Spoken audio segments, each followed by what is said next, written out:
Vous êtes sur la panafricaine Midi 1, vous regardez l'invité de la rédaction et merci de nous rester fidèles. Dans le monde captivant de la danse où l'expression artistique fusionne avec la passion et l'engagement social, Roudia Touré se distingue en tant que danseuse et chorégraphe émérite.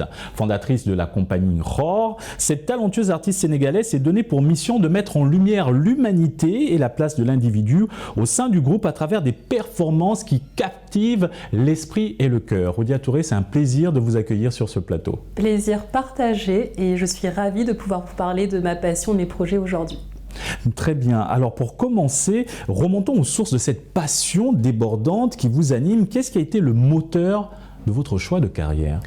Le moteur, ça a été un gigantesque coup de foudre avec la magie, la créativité, la liberté de la danse hip-hop. J'ai dansé depuis toute petite, j'étais fascinée par la musique, les vibrations et la coordination des corps ensemble. Et le hip-hop, ça a été une découverte à l'adolescence au Sénégal, dans un pays qui est déjà très très marqué par le hip-hop.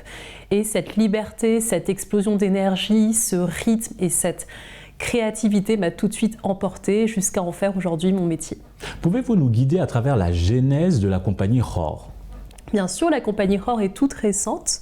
Elle est née à la suite de la création du spectacle Oro, dont je vous parlerai aussi un peu plus tard. Et c'est une compagnie qui est là pour porter l'identité et la signature artistique de mes projets.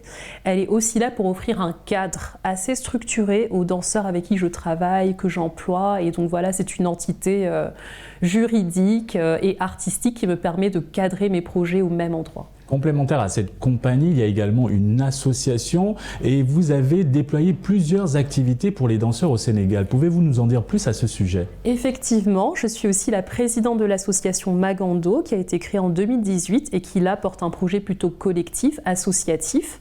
Magando a organisé le Forum du danseur hip-hop, une première session de ce projet qu'elle tient à cœur depuis très longtemps et qui a consisté en un temps fort de plusieurs jours avec beaucoup d'activités offertes aux danseurs hip-hop sur la question de leur professionnalisation et du portage de projets, d'imaginer des projets, d'offrir une plateforme de discussion entre les danseurs pour se projeter vers l'avenir, de discuter de questions importantes, les questions économiques aussi autour du métier du danseur, interprète ou professeur.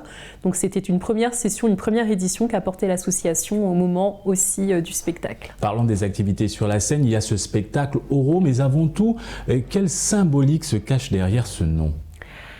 Très bonne question. C'est très difficile de trouver un nom à une pièce. On y passe vraiment du temps pour que le nom symbolise vraiment la recherche et l'envie artistique derrière le projet.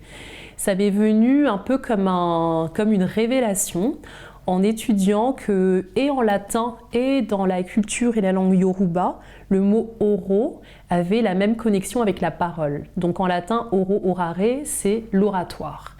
Et pour le Yoruba, oro signifie la parole, mais dans le sens d'existence. Quand on parle, on existe, on fait nommer des choses, et à partir de là, tout est venu comme une révélation, puisque c'est une pièce qui utilise l'oralité. Les danseurs s'expriment sur scène, on parle à cœur ouvert, on a une vraie discussion avec le public, et donc tout est parti de là.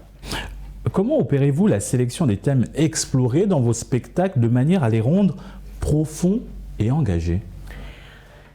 Alors, les thèmes dans ce spectacle ont été assez particuliers. J'ai choisi un chemin assez philosophique qui partait de la question de l'ombre, de notre rapport à l'ombre, la question aussi de notre pouvoir d'action dans le présent et la question de notre projection vers le futur. Et ces trois thèmes sont sortis vraiment de mes discussions avec de jeunes adultes dans différents pays, au Sénégal, en France et au Canada, parce qu'à cet âge-là, entre 20 et 30 ans, on se pose ces questions, on est sur le chemin de l'émancipation, et c'est aussi un moment où on prend des décisions importantes pour notre futur. Donc c'était une question que j'avais envie de leur poser et individuellement et aussi collectivement pour savoir ce qu'ils pensent du futur de la société et de là où on va pour nous en tant qu'êtres humains sur cette planète. Maintenant, quelle influence majeure la richesse de la culture africaine a-t-elle dans vos créations chorégraphiques ? La culture africaine est infinie. Elle est profonde, elle est rythmée, elle est très très spirituelle.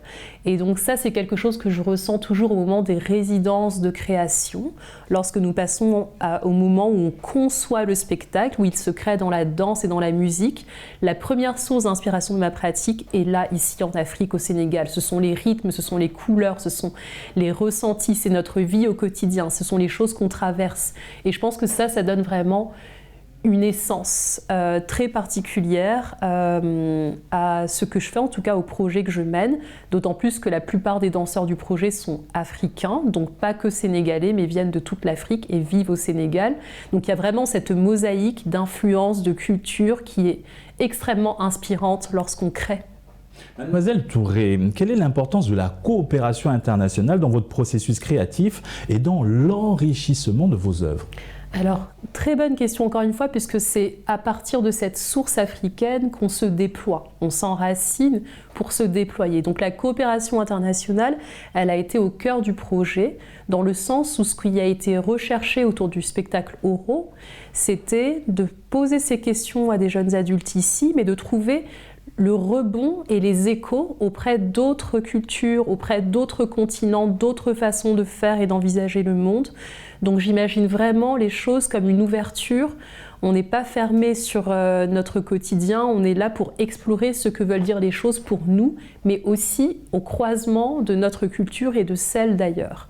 Donc elle est vraiment au cœur de la dynamique de mes projets, moi-même étant franco-sénégalaise aussi. Le métissage fait partie de mon accomplissement en tant qu'artiste, en tant que danseur. On est obligé d'aller chercher l'information par-delà le monde. Donc ça fait vraiment partie intrinsèquement de notre pratique en réalité de coopérer à l'international. Et en tant que danseuse hip-hop, quel regard portez-vous sur l'évolution de ce mouvement en Afrique ?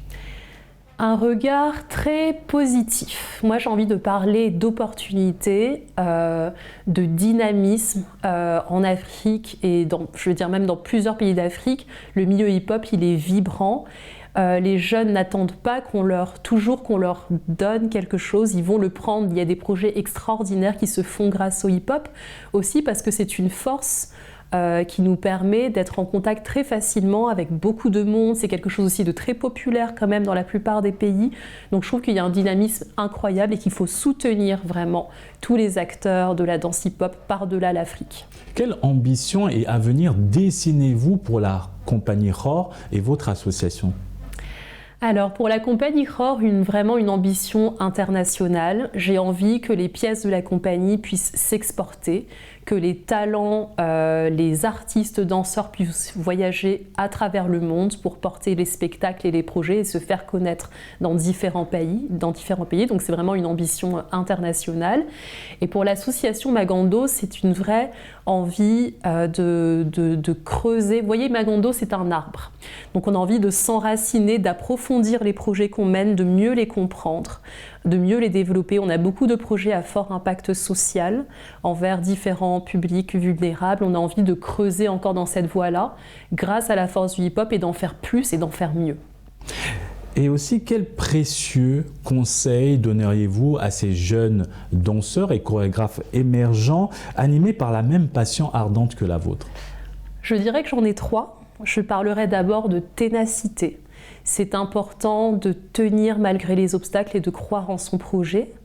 Le deuxième, c'est de croire à la valeur du temps. Le temps fait les choses et nous permet de surmonter au fur et à mesure les différents obstacles et les challenges qu'on a sur son chemin. Il permet aussi de consolider les acquis et d'approfondir la pratique. Et la troisième, c'est d'être en contact avec son environnement. Notre vie de tous les jours est une formidable source en fait d'inspiration, de créativité. Je trouve qu'on a beaucoup de choses à dire dans les environnements où on est et que c'est presque une démarche politique en réalité de créer aussi aujourd'hui un spectacle de danse. C'est un engagement, c'est tout un projet et qu'on fait vivre pour tout un écosystème. Donc de continuer de s'engager pour les valeurs fortes qu'on porte à travers ces projets. Mademoiselle Touré, merci d'avoir accepté cet entretien. C'était un plaisir de vous recevoir sur le plateau de l'invité. C'était un grand plaisir partagé et à très bientôt, j'espère. Et c'est ainsi que s'achève cette émission. Excellente suite des programmes sur Midi 1.